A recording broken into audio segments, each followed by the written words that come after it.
ಗುಂಡ್ಲುಪೇಟೆ ಪಟ್ಟಣದಲ್ಲಿ ನಾಗರಿಕ ಸಮಾಜದ ವತಿಯಿಂದ ಡಾಕ್ಟರ್ ಅಸ್ಗರ್ ಅಲಿ ಅವರ ನೇತೃತ್ವದಲ್ಲಿ ಡಾಕ್ಟರ್ ಬಿಆರ್ ಅಂಬೇಡ್ಕರ್ ಅವರ ಕುರಿತ ಕೇಂದ್ರ ಗೃಹ ಸಚಿವ ಅಮಿತ್ ಶಾ ಹೇಳಿಕೆ ಖಂಡಿಸಿ ಪಟ್ಟಣದ ತಾಲೂಕು ಕಚೇರಿ ಮುಂದೆ ಸಾವಿರಾರು ಬಾರಿ ಅಂಬೇಡ್ಕರ್ ಹೆಸರು ಹೇಳುವ ಮೂಲಕ ವಿನೂತನ ಪ್ರತಿಭಟನೆ ಮಾಡಲಾಯಿತು. ಪಟ್ಟಣದ ಪ್ರವಾಸಿ ಮಂದಿರದಿಂದ ಜಾಥಾ ಹೊರಟು ಪ್ರತಿಭಟನಾಕಾರರು ರಾಷ್ಟ್ರೀಯ ಹೆದ್ದಾರಿಗಳ ಮೂಲಕ ಸಾಗಿ ಕೆಎಸ್ಆರ್ಟಿಸಿ ಬಸ್ ನಿಲ್ದಾಣದ ಮುಂಭಾಗ ಮಾನವ ಸರಪಳಿ ನಿರ್ಮಿಸಿ ಅಮಿತ್ ಶಾ ಅವರ ವಿರುದ್ಧ ಧಿಕ್ಕಾರ ಕೂಗಿ ಆಕ್ರೋಶ ವ್ಯಕ್ತಪಡಿಸಿದರು. ನಂತರ ತಾಲೂಕು ಕಚೇರಿ ಮುಂದೆ ಜಮಾಯಿಸಿದರು. ಮುಖಂಡ ಅಬ್ದುಲ್ ಮಾಲಿಕ್ ಅವರು ಹಾಗೂ ಮಾಡಹಳ್ಳಿ ಸುಭಾಷ್ ಅವರು ಮಾತನಾಡಿ, ಡಾಕ್ಟರ್ ಬಿಆರ್ ಅಂಬೇಡ್ಕರ್ ಅವರು ಸಂವಿಧಾನ ರಚನೆ ಮಾಡುವ ಮೂಲಕ ಸರ್ವ ಜನರಿಗೂ ಕೂಡ ಸಮಾನತೆ ನೀಡಿದ್ದಾರೆ.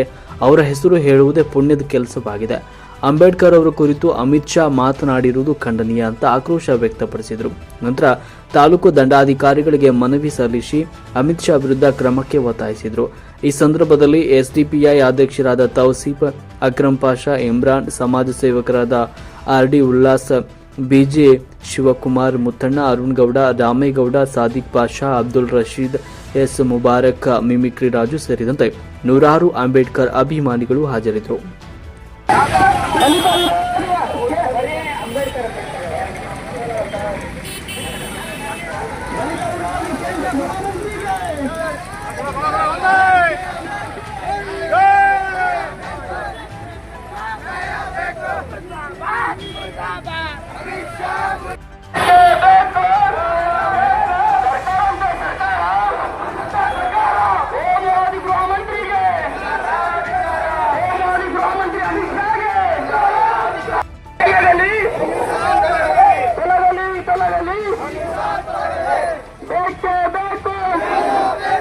ರಾಜೀನಾಮೆ ನೀಡಲಿ.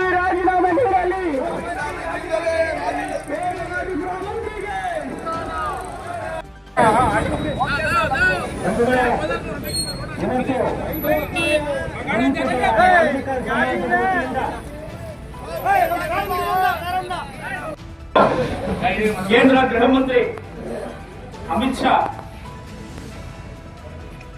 ರಾಜೀನಾಮೆ ನೀಡಲಿ ಎಂದು, ಸಂವಿಧಾನ ವಿರೋಧಿ ಈ ಸರ್ಕಾರ ತೊಲಗಲಿ ಎಂದು ಈ ದಿನ ಬಾಬಾ ಸಾಹೇಬ್ ಅಂಬೇಡ್ಕರ್ ಅವರ ಹೆಸರನ್ನ ಸಾವಿರ ಬಾರಿ ಅಂಬೇಡ್ಕರ್ ಅಂಬೇಡ್ಕರ್ ಅಂಬೇಡ್ಕರ್ ಅಂತ ಹೇಳುವ ಮೂಲಕ ಈ ಒಂದು ಪ್ರತಿಭಟನೆಯ ಹಮ್ಮಿಕೊಂಡಿದ್ದೇವೆ.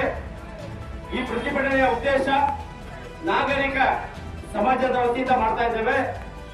ಏನ್ ಪದೇ ಪದೇ ಸಂವಿಧಾನ ವಿರೋಧಿ ಈ ಸರ್ಕಾರ ಏನಾದರೂ ಹೇಳಿಕೆಯನ್ನ ಹೇಳ್ತಾ ಜನಗಳಿಗೆ ಕೇಳಿಸ್ತಾ ಇದೆ. ಈ ರೀತಿ ಆಗಬಾರ್ದು. ನಾವೆಲ್ಲ ಒಗ್ಗಟ್ಟಾಗಬೇಕು. ಎಲ್ಲಿಗೆ